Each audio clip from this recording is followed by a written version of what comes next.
হরে কৃষ্ণ, রাধে রাধে। বন্ধুরা, আজকে যে প্রসঙ্গটি নিয়ে আলোচনা করব সেটি হলো পাপ পুণ্য কি, আত্মার জন্মান্তর কেন হয়। তো বন্ধুরা, আর বেশি দেরি না করে চলুন শুরু করা যাক। বন্ধুরা, মানুষ যখন ধর্মীয় বিধান ভুলে যায়, সে যখন কদাচার কাজকর্ম করতে থাকে, সে যখন কুরুচি সম্পন্ন কাজকর্মে লিপ্ত হয়ে যায় বা কুরুচি সম্পন্ন মনোভাব তার মধ্যে এসে যায় এবং তার দ্বারা তখন যে কার্য হয় সেটি পাপ বলে। বন্ধুরা, পাপ সাধারণত তিন প্রকার: শারীরিক পাপ, বাহ্যিক পাপ, মানসিক পাপ। শারীরিক পাপ যেমন পরহিংসা, চুরি, পরস্ত্রী সঙ্গ, এইসব করাকে শারীরিক পাপ বলা হয়। বাহ্যিক পাপ যেমন অসত্য প্রলাপ, মানে মিথ্যে কথা বলা কিংবা খারাপ কথা বলা, নিষ্ঠুর বাক্য প্রয়োগ, পরদোষ কীর্তন করা, মানে পরনিন্দা যেটাকে বলা হয়, পরের দোষ নিন্দা করা, পরের নামে চর্চা করা, মিথ্যে ভাষণ, মিথ্যে কথা বলা, এসব। মানসিক পাপ পরের দ্রব্যে লোভ, পরের অনিষ্ট, পরের ক্ষতির চিন্তা, বেদ বাক্যে অশ্রদ্ধা, ভগবানের প্রতি যাদের ভক্তি কম। এই ত্রিভুজ পাপ সযত্নে এড়িয়ে চললে মানুষ ইহলোকে ও পরলোকে সুখী হতে পারে। মানে এই তিন রকম পাপ যদি এড়িয়ে চলা যায়, আমরা ইহলোকে এবং পরলোকেও সুখী হতে পারব। বন্ধুরা, আমরা কি করে বুঝব যে কোন কার্যটি পাপ হচ্ছে, কোন কার্যটি পুণ্য হচ্ছে? আমরা কি করে বুঝব আমাদের কোনটা করলে ভালো হবে? বন্ধুরা, প্রত্যেক মানুষের মধ্যে আত্মা আছে। আত্মা হচ্ছে পরমেশ্বর ভগবান শ্রীকৃষ্ণের অবচ্ছেদ্য অংশ মাত্র। আত্মা কখনো কোনো খারাপ কিছু করতে পারে না, কারণ আত্মা স্বয়ং ভগবানের অংশ। তো সে যাই করে সেটা ভালো করে। বন্ধুরা, একটি মানুষ যখন কোনো কার্য করতে যাচ্ছে বা কোনো কর্ম করতে যাচ্ছে, তখন আত্মা তার মনের মাধ্যমে তাকে জানান দেয় যে তোমার এই কার্যটি হয়তো ঠিক হচ্ছে না করা। তখনই আমাদের শোনা কর্তব্য, আমাদের আত্মার কথা শোনা কর্তব্য। আমাদের সঙ্গে সঙ্গে সেই কার্যটি বন্ধ করে দেওয়া দরকার, কারণ ওই কার্যটিই হচ্ছে পাপ, ওটিই পাপ কার্য, যার জন্যে আমাদের আত্মা আমাদের জানান দিচ্ছে মনের সাহায্যে যে ওই কার্যটি আমাদের করা উচিত না। আর বন্ধুরা, দেখবেন যে কার্য করে আপনাদের মনের থেকে খুব শান্তি লাগে, খুব আনন্দ লাগে, সেটি জানবেন পুণ্য কার্য।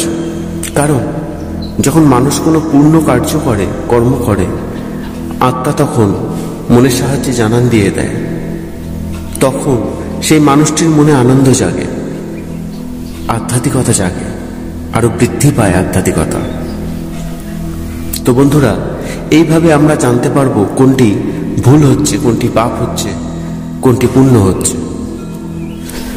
বন্ধুরা, আমাদের মানব জীবনের একটি কর্তব্য, আমাদের ভগবান শ্রীকৃষ্ণ ওনার যে নিয়ম, ওনার যে শৃঙ্খলা, সেগুলো পালন করে চলতে হবে। তাহলেই পাপ আমাদের স্পর্শ করতে পারবে না।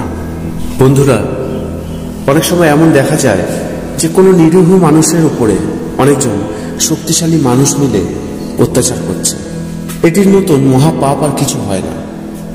কোনো নিরীহকে, অবলাকে মারা বা তার উপর অত্যাচার করা, এ পাপের শাস্তি খুব কঠোর, যা ভাবারও বাইরে।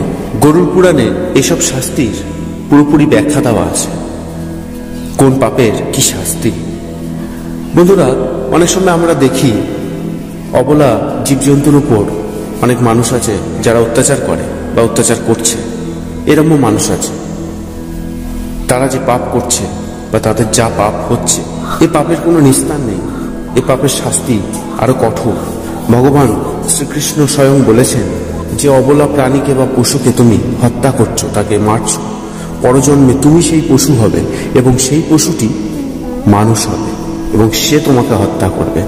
তুমি তখন বুঝতে পারবে যে যখন একটি পশুকে হত্যা করা হয় তার যে কষ্ট, তার যে যন্ত্রণা, সেটা তুমি অনুভব করবে।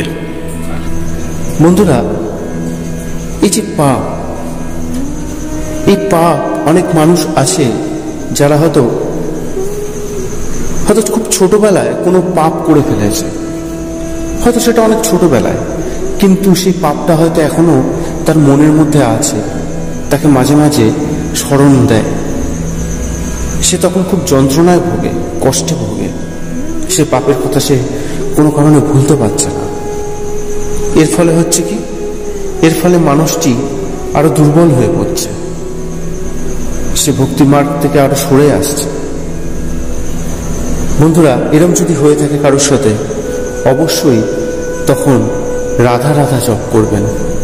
একবার বিশ্বাস করে দেখুন, কোনো সংখ্যা হিসাবে নয়, শুধু রাধা রাধা জপ করে যান।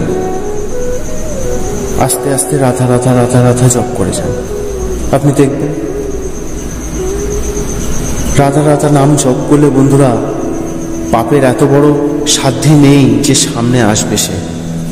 নরকে যাওয়া তো অনেক অনেক পরের ব্যাপার। বন্ধুরা, আমরা অনেক সময় এমন আমাদের হয় যে আমরা কাউকে কোনো কথা দিলাম, কিন্তু সে কথাটা আমরা রাখতে পারলাম না, সেটি কিন্তু এক ধরনের পাপ। এই পাপেরও শাস্তি আছে।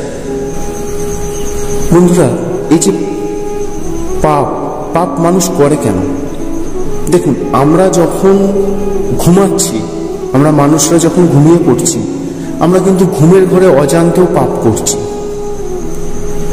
যদি এটা বলেন যে কি করে, ভালো করে বিচার করে দেখবেন, আমাদের ঘুমের ঘরে আমরা তো জানতে পারছি না, আমাদের পিঠের তলায় চাপা পড়ে কোনো পিঁপড়ে হোক বা কোনো মশা হোক, কোনো ছোট কোনো প্রাণী, সে হয়তো মারা গেল, সেটা আমাদের পাপ হয়ে গেল, কিন্তু আমরা হয়তো জানিও না সেটা। আমরা যখন রাস্তা দিয়ে যাচ্ছি হেঁটে, তখন আমাদের অজান্তেই আমাদের পায়ের তলায় কোনো প্রাণী এসে গেল, পিঁপড়ে হতে পারে, পিঁপড়ের মতন ক্ষুদ্র আরো অনেক প্রাণী আছে, সে মারা গেল, সে প্রাণীটা, সেটা কিন্তু পাপ হয়ে গেল। এইসব পাপেরও সাজা আছে, গরুর পুরাণে সব বলা আছে কোন পাপের কি সাজা। বন্ধুরা, আমরা তো পাপ সম্পর্কে জানছি, কিন্তু এই পাপ থেকে বাঁচা যাবে কি করে, রক্ষা পাওয়া যাবে কি করে? বন্ধুরা, একবার বিশ্বাস করে করে দেখবেন, একবার অন্তর দিয়ে একবার রাধা নাম জপ করে দেখবেন, জীবনের সকল সমস্যার সমাধান হয়ে যাবে। বন্ধুরা, একবার অন্তর থেকে রাধা নাম জপ করে দেখবেন। আজকের এই ভিডিওটা যারা যারা দেখছেন, আপনারা একবার হলেও রাধা রাধা জপ করে দেখবেন। আপনাদের অজান্তেও যে পাপ হয়ে গেছে, সে পাপও মাপ হয়ে যাবে। বন্ধুরা, পাপ তো অনেক রকমের আছে, এত রকমের পাপ আছে যে বললে শেষ হবে না ভিডিওটি। তেমন পুণ্য কাজও আছে, যেমন মাসে একবার যারা মন্দিরে কিছু দান করে, কোনো অর্থ দান করে, কেউ কেউ ভগবানকে কোনো পোশাক দান করে, কেউ ভগবানের জন্য চাল, যাবতীয় রেশনের দ্রব্য, সেসব জিনিস দান করে, কেউ ভগবানকে কোনো কিছু দিয়ে সাজাবার জন্য ভগবানকে সেটি দান করে। তো মাসে যদি একবার বন্ধুরা মন্দিরে দান করা যায়, আপনার যা সাধ্যে আছে, আপনার যা ক্ষমতা আছে, এটি একটি পুণ্যকর্ম। বন্ধুরা, এবার জানা যাক এই পুণ্য শব্দটি কোথা থেকে এসেছে। পুণ্য শব্দটির সংস্কৃত শব্দ হচ্ছে পুণ্যম। এটি সাধারণত এমন সদ্গুণকে বোঝায় যা সংসার থেকে মুক্তি পেতে সাহায্য করে। ভারতীয় দর্শনে এটি সাত্ত্বিক মহত্ব, পবিত্র, বিশুদ্ধ, ভালো, গুণী, ধার্মিক, শুভ, ভাগ্যবান, অনুকূল, সম্মত, আনন্দদায়, সুদৃশ্য, সুন্দর, মিষ্টি, সুগন্ধি, গৌরবময় বা উৎসব ইত্যাদি অর্থে ব্যবহৃত হয়। বন্ধুরা, আমাদের প্রত্যেক মানুষের মনের মধ্যে একটি বাসনা জাগে। যখন আমাদের মধ্যে আধ্যাত্মিকতা বাড়ে তখন আমরা ভাবি যে আমরা কি করে পুণ্য করতে পারবো, কি করে আমরা ভগবত ধামে যেতে পারবো। বন্ধুরা, পুণ্য এমনই একটি জিনিস যা খুব কম পাওয়া যায়, কিন্তু পাপ চাইলেই পাওয়া যায়, না চাইলেও পাপ পাওয়া যায়, কিন্তু পুণ্য অনেক সময় চাইলেও পাওয়া যায় না। বন্ধুরা, কোনো অভুক্ত মানুষকে খাদ্য দেওয়া, তাকে সাহায্য করা, এটি খুব পুণ্যের কাজ। এটি করলেও মানুষের পুণ্য হয়। বন্ধুরা, আমরা যদি প্রত্যহ একবার করে 1 পৃষ্ঠা হলেও আমরা যদি গীতা প্রত্যহ পাঠ করতে পারি, তাহলে আমাদের পুণ্য হবে। পাপের এত বড় সাধ্য নেই যে পাপ আমাদের কাছে আসবে। বন্ধুরা, ভগবান আমাদের পাঠিয়েছে কেন? আমাদের তো পুণ্য সঞ্চয় করার জন্য পাঠিয়েছে, যাতে আমরা পুণ্য সঞ্চয় করে ভগবত ধামে ফিরে যেতে পারি, ভগবান শ্রীকৃষ্ণের কাছে, তার চরণে। বন্ধুরা, আমাদের সবসময় এটি ভাবতে হবে যে আমরা যদি ভগবানের নিয়ম শৃঙ্খলা পালন করে চলি, তাহলে আমাদের কোনোদিন পাপ হবে না, আমাদের পুণ্য হবে। তো বন্ধুরা, পুণ্য চাইলেই করা যায় না। পুণ্যের জন্যে নিজেকে সেভাবে তৈরি করতে হয়, অভ্যাসযোগ করতে হয়। সবসময় রাধা রাধা জপে যান, শুধু রাধা রাধা জপে যান, আর ভগবানের নির্দেশ পালন করে চলুন। পাপের এত বড় সাধ্য নেই যে আপনার কাছে আসবে। বন্ধুরা, রাধা নামে এমন গুণ, এমন শক্তি আছে যে এই বিশ্ব ব্রহ্মাণ্ডের কোনো কিছু খারাপ নেই যে আপনার সামনে আসবে। বন্ধুরা, কখনো কি ভেবেছেন যে আত্মার এই মানব জন্ম হয় কেন? কি কারণ আছে এর পেছনে? এই 84 লক্ষ জনি আমরা ঘুরে এসে মানব জন্ম কেন নেই? বন্ধুরা, এই মানব জন্ম আমরা একটি কারণেই নিই। আগে যে জন্মে আমরা মানব ছিলাম, সে জন্মে আমাদের যতদূর অবধি ভক্তিপথে অনুশীলন হয়েছিল, মানে ভগবানের নাম জপ যতদূর অবধি হয়েছিল, আমরা পরজন্মে কিন্তু যে জন্মে আমরা মানব হব, সে জন্মে আবার সেখান থেকে শুরু করব। তাহলে এক কথায় বলা যেতে পারে যে আমরা এই যে মানব জন্ম নিই ভগবানকে সাধনা করার জন্য, ভগবানকে আরাধনা করার জন্য, ভগবানকে উপলব্ধি করার জন্য। বন্ধুরা, তাহলে আমরা আজকে জানতে পারলাম যে এই পাপ পুণ্য কি। আমরা এটি জানি বন্ধুরা, পাপ করলে মানুষ নরকে যায় এবং পুণ্য করলে মানুষ স্বর্গে যায়। আমাদের জীবনে প্রচুর ছোট ছোট পাপ আমরা সারাদিন করতে থাকি, যে পাপ কিছু কিছু তো আমাদের স্মরণে থাকে, আমরা বুঝতে পারি, আবার কিছু কিছু পাপ যেগুলি আমাদের স্মরণে থাকে না, এবং পরবর্তী সময় সেই সব পাপগুলি আমাদের বিস্মৃতি হয়ে যায়, আমরা ভুলে যাই। কিন্তু বন্ধুরা, চিত্রগুপ্তের খাতায় সব পাপ সমানভাবে লেখা থাকে এবং নরকে কোন পাপের কি শাস্তি আছে তা ভাগ করা আছে।